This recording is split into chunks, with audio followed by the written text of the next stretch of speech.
In today's video, we are making a nice, juicy and crispy skin chicken supreme with a garnish of salted Jersey Royals, or call them Lyonnaise potatoes if you want to.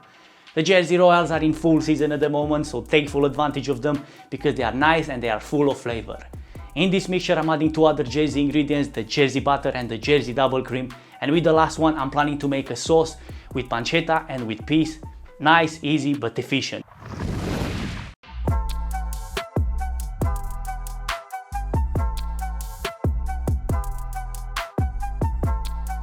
We start this recipe by prepping the chicken. If you buy a whole chicken like I did, something that I highly recommend, you first need to remove the wishbone. You can skip this step, but it will make it a lot easier when you have to take off the breasts. There are different ways and techniques on how to prep the whole chicken.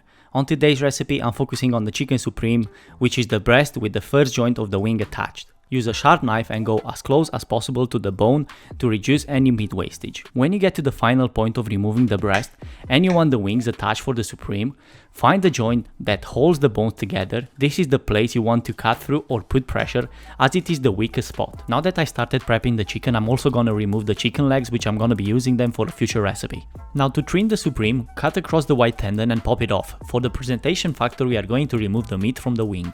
Bones don't actually add flavor to the meat in this instance, but they can moderate the heat flow within the cooking breast, ensuring that the fattest part of the breast cooks more gently and evenly, and the breast will definitely be juicier.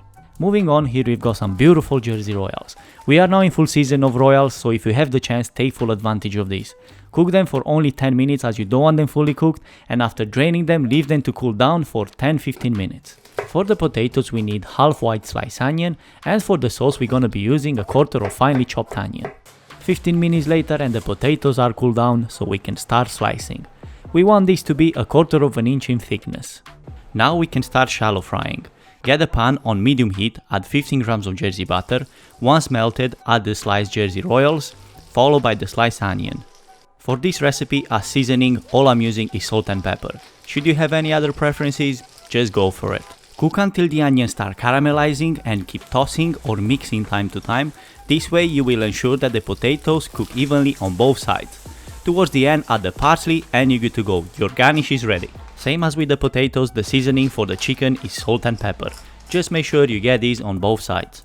Place a non-steam pan over medium-high heat, drizzle off 2 tablespoons of vegetable oil and place the chicken breast skin side down in the pan. Cook on this side for about 5 minutes or until the chicken skin is golden and crisp. Flip over and add 10 grams of Jersey butter with 2 crushed garlic cloves and some sprigs of thyme.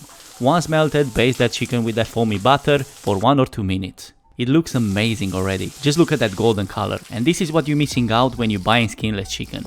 Bear that in mind when you're next time shopping. Now the chicken will go in the oven at 200 degrees Celsius for about 10 to 12 minutes. Depending on its thickness, it can be more or less. Enough time to get ready an easy but delicious sauce. Cook the pancetta at medium heat until it's caramelized and add the chopped onion and cook for further 3 minutes or until the onion becomes translucent. Now we can get in the dry white wine. This will get reduced to a quarter. With the wine reduced and the alcohol evaporated, you can now add the Jersey double cream. Of course, you could use other cream if you're watching this from Romania, let's say, but if you find this in the shops, go for it to get the best results. Add the garden peas and reduce the cream on low heat for about 2 minutes. You've got to be careful with the heat at this point so the cream doesn't split.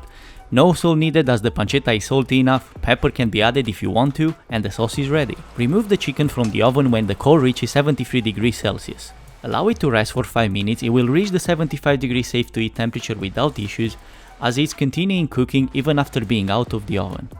Reheat the sauce or the potatoes if you need to. Some people find it hard multitasking when cooking with multiple ingredients.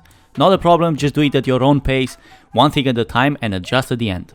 Add a couple of spoons of the pancetta and pea sauce, followed by the salted royals. Nice and tidy. Slice the chicken in half and place it on top. And there you have it.